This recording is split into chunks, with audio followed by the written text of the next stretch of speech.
these two teams are going to play option football and they're going to go back and forth and it's going to be low scoring. I don't think so right now because of Navy. Navy has been a wagon. 49 points against Bucknell, 38 points against Temple, 56 points against Memphis, 41 points against UAB. They've been crushing the over by themselves. Now, I know it's a big rivalry. That will probably bring things down as far as the points that the midshipmen score, but they are able to pass the ball in certain spots, and I think they're going to have plenty of success against this Air Force defense, ranked only 63rd in the country. The total has gone down a little bit. Fine with me because I'm on the over. The midshipmen roll. Over 36 is the play. Ooh, that is such a low total that, even if chaos ensues, because I know normally Service Academy unders are the thing, but at some point the market has to correct itself. And if they're throwing the ball at all, there's a chance for this over. Because normally it's not the case. You see triple option offenses and nobody's throwing the ball. All right, if you want to watch that one, noon Eastern start in Colorado Springs on Saturday. Pick six. All right, so I like some underdogs this week, and one of them is going to be Boston College. I feel like this is a team that is maybe better than people are giving them credit for. So Thomas Castellanos, their dual threat quarterback, is going to play in this one, and he's been fantastic for the Golden Eagles thus far this season. Looking at 10 touchdowns to only 2 picks, and somebody who can certainly scramble a dual threat quarterback. So I think that when you see this line, you say, okay, well, why is Virginia favored in this game? They've been pretty good as well, but I feel like Boston College is another level here. And plus, they've been good in the spot as underdogs, covering in both situations, outright wins, almost in both of them, nearly knocked off Missouri, and that's the game that sticks out to me. Missouri is a good SEC team. If Boston College can hang with them, especially on the road, I'm not worried about Boston College going on the road to Virginia in this spot and coming home with the win. So let's go Golden Eagles +1, +1.5, or on the money line. Like Boston College this week. It is a noon Eastern kickoff in Charlottesville tomorrow afternoon. Pick six. Okay, here we go. Keeping myself awake. San Jose State -7. Is this their fight song? This sounds like your local high school. I like it even more. The Spartans hosting Nevada. Here's the thing. The Spartans have a great receiver, Nick Nash. And I'm just waiting for Nick Nash to make it to the NFL so some announcer can say, it's the Nash and Dash for the touchdown. It doesn't matter. Racked up more than 600 yards receiving because he has a very underrated quarterback in Emmett Brown. And this Wolfpack defense really struggles in pass in the secondary. They're just not very good. 86th overall. And the trends of your friends in this spot, San Jose State, in their last 10 games, 8-2 against the number. Every single projection I have seen has the Spartans winning by at least double digits. This number is too low. Spartans playing that fight song again and again and again on Saturday. San Jose State -7 is the play. Ooh, we were talking about Niecy Nash the other day. Did you see where she is starring in a TV show with Travis Kelce? Didn't know Travis Kelce was getting into the acting game. Apparently he is. Maybe I'll have to tune in. All right, if you want to watch that one, 7:30 Eastern kick tomorrow night.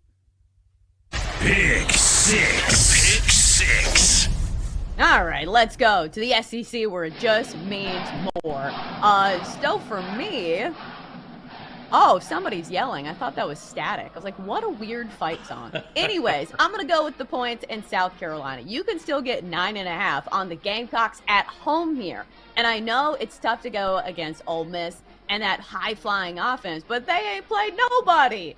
I feel like Jackson Dart and this offense was humbled last week against Kentucky. And here's the thing. It's hard for me to trust a team as 9.5-point favorites when they only convert on 10% of third downs the week before. So maybe some things to work out here. I know South Carolina is a little bit of a different animal. We don't know who's going to be starting at quarterback for them, but it feels like it doesn't even matter. We even heard this from Lane Kiffin himself. You've got Ashford that maybe is the backup quarterback who starts in this one. He's a dual threat and hard to prepare for as well. And plus, South Carolina is coming off a bye week. So whoever the quarterback is, they have had ample time to get ready for this one. So I feel like when you have 9.5 points at home in the SEC, South Carolina fourth against the pass this year, which obviously is, a good stat to look at when you're going against a good quarterback like Jackson Dart. So let's get the 9.5 points for South Carolina at home against Ole Miss. Rebels Gamecocks get together at 3:30 Eastern tomorrow at Williams-Brice. Pick six. You ever handicap a game, and then when you look back, you're like, I don't know if I like this or not. I've gone back and forth on Cal and Miami, so take this with a grain of salt. I'm laying the points with Miami. Here is why. Initially, I lean Cal. They're going to have all the emotion. College football game day is going to be there for the first time ever. The Golden Bears are 3-1 this season. They'll be jacked up. But Miami is coming off a dogfight against Virginia Tech. I think that wakes them up. And this line has come down, so now I think there's value on the other side. The Canes have been outscoring teams by almost 35 points a game. The real mismatch between that Miami O-line and Cal defensive line, one of the worst in the country. Miami minus 10 in Berkeley. If you want to watch it, it is set for a 10:30 Eastern kick Saturday night.